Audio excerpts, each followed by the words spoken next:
Let me ask you something. When was the last time you sat in silence without checking your phone? No scrolling, no notifications, no Spotify in the background, no group chat lighting up, just you. It's okay if you can't remember. Most of us can't. The truth is, the internet has quietly wrapped itself around every corner of our lives, so tightly, so completely, that imagining life without it feels almost terrifying. But what if tomorrow morning it was just gone? Not down, not glitchy, gone. No Google, no TikTok, no YouTube, not even this video. What would you do? Who would you become? Let's find out, because this isn't just a thought experiment. It's a mirror, a chance to see who we really are without the noise. It starts like any other day. You wake up, the birds are chirping, your coffee machine groans, you reach for your phone, no signal.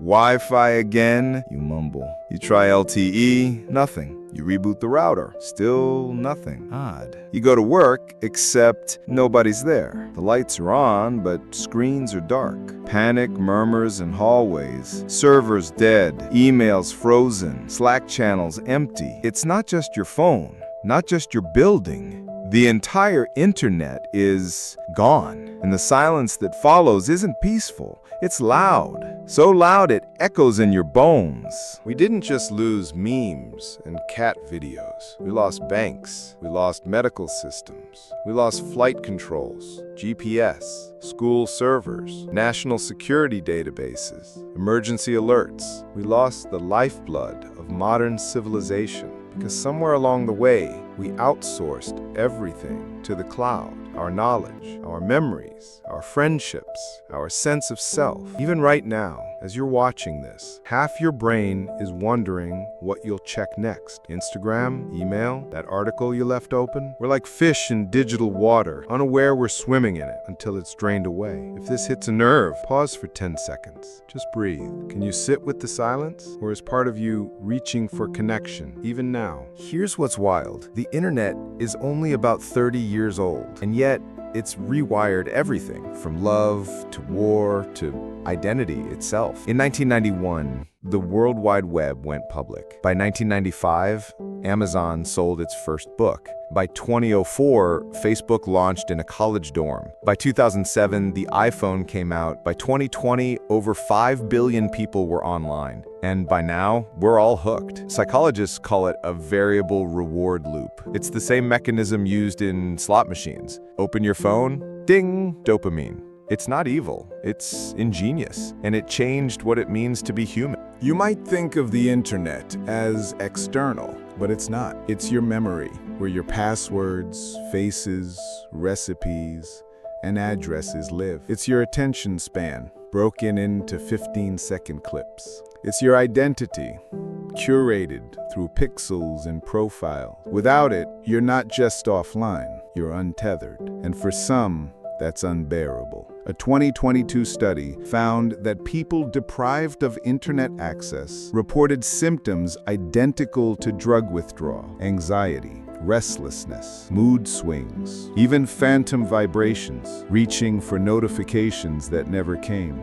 If the internet disappeared tomorrow, how would you prove you exist? Not just to the world, but to yourself. Let's be honest, the early days would be brutal. Supply chains freeze, banks collapse, food delivery apps dead, hospitals revert to paper files, flights grounded, markets plummet, businesses vanish overnight.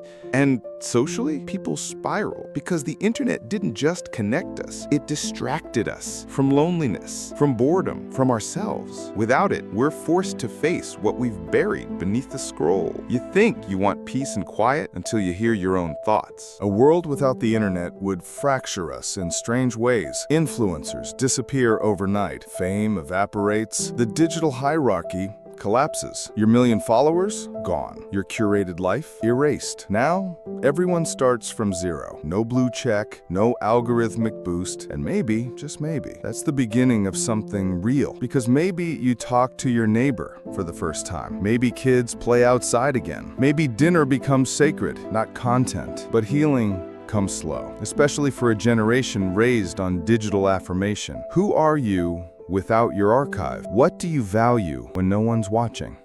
Before the internet, we lived slower. News came once a day. Photos lived in albums, not grids. People wrote letters and waited weeks for replies. They weren't better than us, just different. They sat with boredom. They felt time stretch. They listened. And in that quiet, they learned something we've forgotten. That presence doesn't require pixels. That connection is deeper than DMs. That truth doesn't need to trend. So I'll ask you again, if it all disappeared, what would remain? Eventually, we would rebuild. Not the same internet, not the same tools, but something simpler, more intentional. No clickbait, no data mining, no endless scroll. Just a quiet hum, enough to connect, not consume. Or maybe we don't rebuild at all. Maybe we return to something ancient, storytelling, shared fires, eye contact. Because for all its brilliance, the internet never replaced our deepest need to be seen, to be held, to be human. So here we are. The internet is still here for now, and you're watching this, maybe with a dozen tabs open. Maybe you're scrolling as I speak. That's okay. But tonight, try something radical. Turn it off, just for an hour. Go outside, call someone, read, breathe, be. Because one day, it might vanish. And if it does, the question won't be how we lost it, but how much of ourselves we lost along the way. If this resonated with you, don't just click away. Leave a comment. What part of your life would change the most if the internet disappeared? I read every word. And if you're hungry for more real, human, mind-bending stories like this, hit subscribe. Because this isn't just entertainment. It's a mirror. And sometimes we need someone to hold it up for us. Stay curious. Stay human.